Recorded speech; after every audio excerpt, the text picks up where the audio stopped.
Hello friends, कैसे हैं आप? आशा है कि बहुत अच्छे होंगे, मज़े में होंगे और इसी प्रकार से अपनी पढ़ाई को अंजाम दे रहे होंगे। तो मैं धर्मेश सिंह आज आपके सामने फिर पेश हूँ एक नए चैप्टर के साथ में, जिसमें आपने 2 एक्सरसाइज कर ली है, चैप्टर नंबर 6 ट्राइंगल। और इस चैप्टर की आप 2 एक्सरसाइज कर चुके हैं और ये एक्सरसाइज नंबर 6.3 है। इस एक्सरसाइज में हमें बहुत सी चीज़ें देखनी है और वही 2 एक्सरसाइज जो हमने पहले कर ली है उन्हीं एक्सरसाइज से रिलेटेड इस एक्सरसाइज में क्वेश्चन होंगे। तो आशा है कि आपको मेरी सारी वीडियो अच्छी लग रही है। यही कारण है कि फॉलोअर्स और सब्सक्राइबर बढ़ते जा रहे हैं। आपके इस प्यार और स्नेह के लिए कोटि कोटि धन्यवाद। तो मैं आज फिर अपने YouTube चैनल पर धर्मेश 4455 पर आपका स्वागत करता हूँ। चलिए देरी ना करते हुए एक्सरसाइज को स्टार्ट किया जाए। Let's go. क्वेश्चन नंबर आपको दिया है, state which pair of figure या triangles real triangles are similar, right the similarity criterion used by for answering the question and write the pair of similar triangle in the symbolic form। Question में क्या कह रहा है कि आपको 2 triangle दिए गए, जोड़े दिए गए, ये एक जोड़ा है, ये एक जोड़ा है। आपको ये बताना है कि क्या ये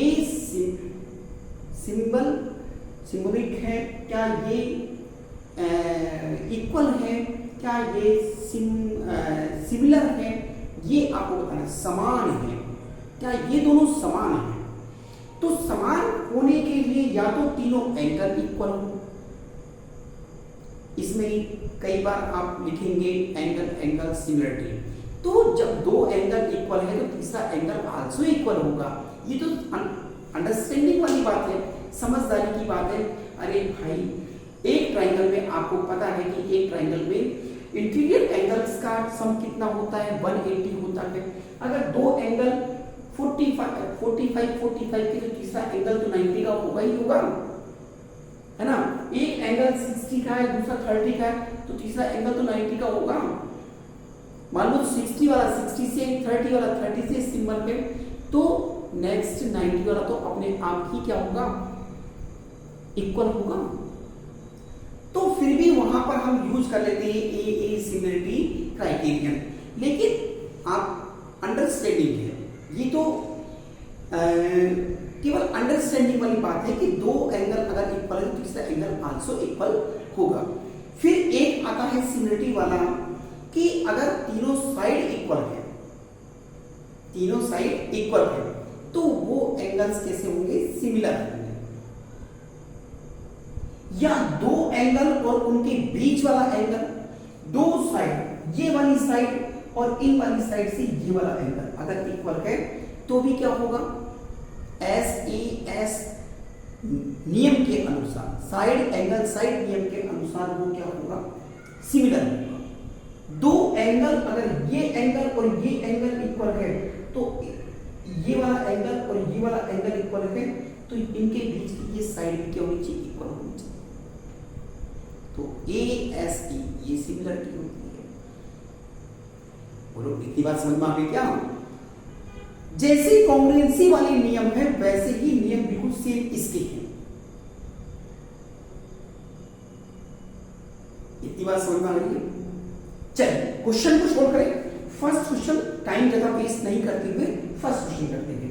आपके पास में angle A equal to angle P 60 degree, angle B is equal to angle Q 80 degree, angle C is equal to angle R equal to क्या हो गया, 40।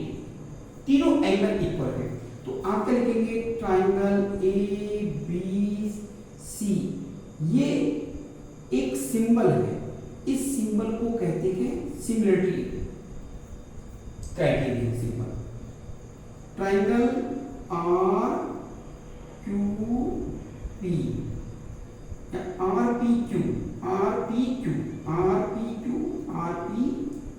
RPQ,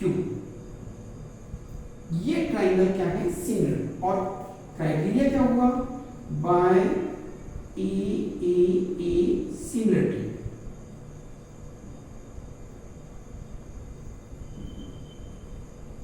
क्राइटेरिया,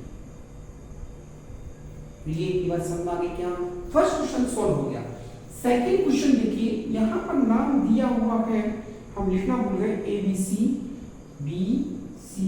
ए। तो ए बी ये वाली साइड किसके इक्वल है? ये 2 है और ये कितनी है? 4, इसका दुगना, तो क्यू आर यानी 1:2 में, 1:2 में है। ठीक है, ऐसे ही BC इज इक्वल टू, ये कितना है? BC is equal to PQ या QP, PQ, ये भी 1:2 में है, 1.546 है। 1:2 क्या है? 1.2.5 है, 1.5 नहीं 2.5, 2.5, तो PR, ये भी 1:2 में है। अब AC is equal to 3, AC is equal to PR, PQ ये भी 1:2 में है। अगर इसकी वैल्यू और इसकी वैल्यू निकालें तो 1:2 आ जाएगा। तो क्या ये तीनों साइड इक्वल नहीं है? तीनों साइड इक्वल है, तीनों साइड इक्वल है, तो S सिमिलरिटी। तो आप क्या लिखेंगे? By S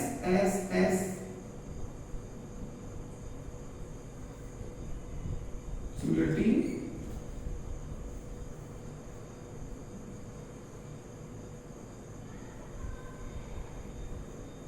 criteria, triangle ABC, triangle ABC ये सिमिलर है ट्राइंगल PRQ, इसके सिमिलर है। ABC PRQ इसके सिमिलर है। दोनों क्वेश्चन सॉल्व हो गए, राइट? दोनों क्वेश्चन राइट कीजिए फटाफट इसमें से। नेक्स्ट क्वेश्चन मैंने आपको लिखी है, थर्ड क्वेश्चन नंबर 3 दिया हुआ है, क्वेश्चन नंबर 4 दिया, क्वेश्चन नंबर 5 दिया, क्वेश्चन नंबर 6 दिया है। थर्ड क्वेश्चन में देखिए, ये वाली साइड LM साइड 2.7 सेंटीमीटर, ये 5, ये 2 और ये 3, ये 2 2 जा 4, ये 2 2 जा 4, 3 3 जा 6, लेकिन ये 5 दिया हुआ है। तो 2.7 इज नॉट 5, 2.75 के इक्वल नहीं है, किसी भी रेशियो में नहीं है। तो आप क्या लिख सकते हैं कि यहां पर ये साइड इक्वल नहीं होने के कारण ये क्या है कि किसी भी प्रकार का एंगल नहीं बना है, ये किसी भी प्रकार का सिमिलर नहीं दे रहा है। तो उसमें ये क्वेश्चन दिया गया है कि क्या ये सिमिलर है या नहीं है। तो आपने लिखा है कि एंगल ये तो 80 दिया हुआ है, नहीं ये एंगल नहीं दिया हुआ है, ये एंगल आपको दिया नहीं है, तो क्या ये सिमिलर है या नहीं है? तो ये वाली दो साइड्स तो रेशियो में है और ये तीसरी साइड रेशियो में नहीं है, so that is no similar. Reason आपको पता चल गया। अगर ये दोनों साइड, ये वाली साइड इसके और ये वाली साइड इसके, ये तो यहां पर साइड साइड साइड लगता एस एस ए। अगर वो ये एंगल दे देता तो ये सिमिलर हो जाता, एंगल दे देता तो सिमिलर हो जाता, लेकिन एंगल नहीं देने के कारण ये सिमिलर नहीं हुआ। भाई ये वाली साइड और ये वाली साइड, इसके बीच का ये वाला एंगल और ये वाली साइड और ये वाली साइड, इन दोनों के बीच का ये एंगल, अगर ये दोनों एंगल इक्वल होते तो ये सिमिलर हो सकता था, कह सकते थे कि हम सिमिलर है। लेकिन ये वाली साइड इस साइड के इक्वल भी नहीं है और कोई एंगल भी नहीं दिया, तो ये सिमिलर नहीं होगा। नेक्स्ट क्वेश्चन आता है इसमें, एम एन इक्वल दिया हुआ, देखो 2.5 ये 5 दिया हुआ है, इसका दुगना है तो 1:2 बना। PQ इज इक्वल टू 1:2 में है, ये 5 है तो N is equal to QR, ये 5 है तो 1:2 बन रहा है, ये भी 1:2 में दे रहा है, 5 2 जा 5 टू जा 10। अब ये दोनों साइड एंगल क्या बना रही है, NML is equal to RQP या PQR। यहां लिखे एंगल RQP, ये भी 70 का है।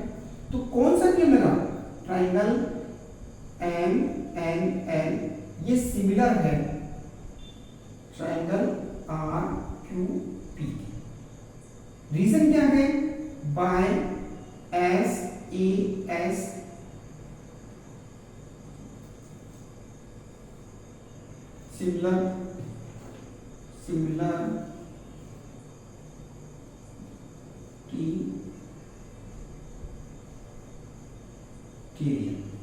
ये क्राइटेरिया आपके पास है। तो दोनों ये सिमिलर है, ये वाला सिमिलर नहीं है। इसके पीछे कारण क्या है, दो साइड और कोई एंगल दिया नहीं। अगर एंगल देता तो फिर ये सिमिलर हो जाता। ठीक है, अब यहां देखिए AB, ये 4th का आंसर है, ये 5th का आंसर चल रहा है। तो 5th के आंसर में आप चलिए, यहां देखा AB is equal to DF, ये 1:2 में चल रहा है, 2.5 और ये कितना है 5। ये BC is equal to EF, बोलिए 1:2 में है कि 3 टू जा कितना हो गया 6, तो 1:2 में आ रहा है ये। अब इन दोनों के बीच में तो ये साइड और इस साइड, ये साइड और इस साइड, इसके बीच में ये एंगल होना चाहिए था, लेकिन ये एंगल इसके बीच में है ही नहीं। ये तो एंगल बाहर बन रहा है और ये तो सही बन रहा है, बट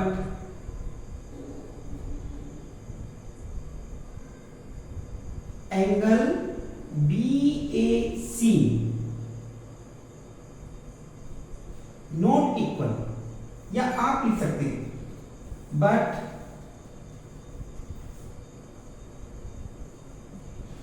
क्वेश्चन में यही दे रखा है। तो आप क्वेश्चन को देख लें और क्या लिखे कि ये वाला एंगल और ये वाला एंगल, हाँ तो ये लिखिए but angle not shown between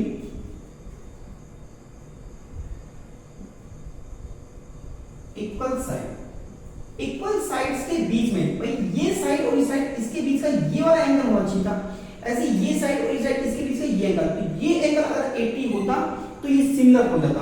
तो आप क्या लिखेंगे, triangle ABC not similar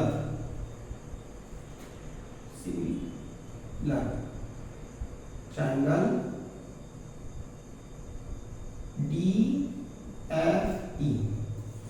DFE angle के ये सिमिलर नहीं है। रीजन बता दिया कि दोनों जो इक्वल साइड है उन इक्वल साइड के बीच में एंगल होना चाहिए, तो वो नहीं बन रहा है। यहां पर आ जाए angle D is equal to angle Q, कितना है 70 ओम। भाई ये दोनों तो एंगल P,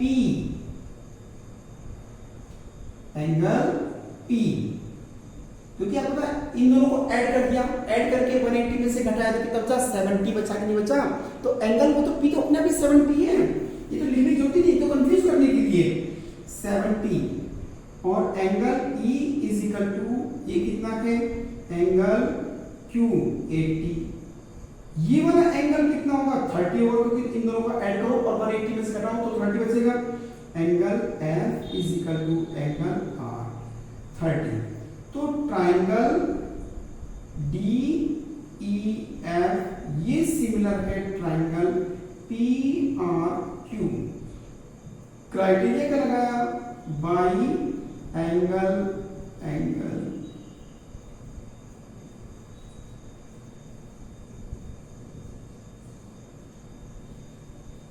क्राइटेरिया। ये क्राइटेरिया आपने लगा दिया। तो ये क्वेश्चन मुझे लगता है कि आपको अच्छी तरीके से समझ में आ गए हैं। इन क्वेश्चनों को आप कीजिए। जब तक तो और देखता हूं आपको क्या अच्छा कर सकते हैं। Write down.